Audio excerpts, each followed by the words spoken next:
Hi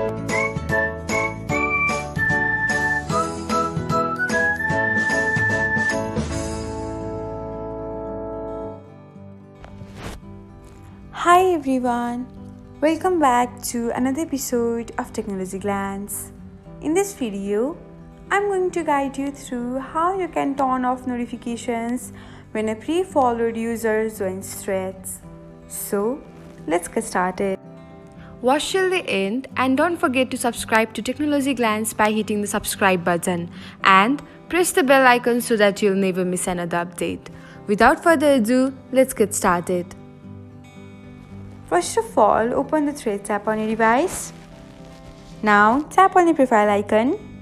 Next, select the hamburger menu. After that, tap on notifications and then select following and followers. Under pre-followed user join threads section, tap on the button beside off, and that's it.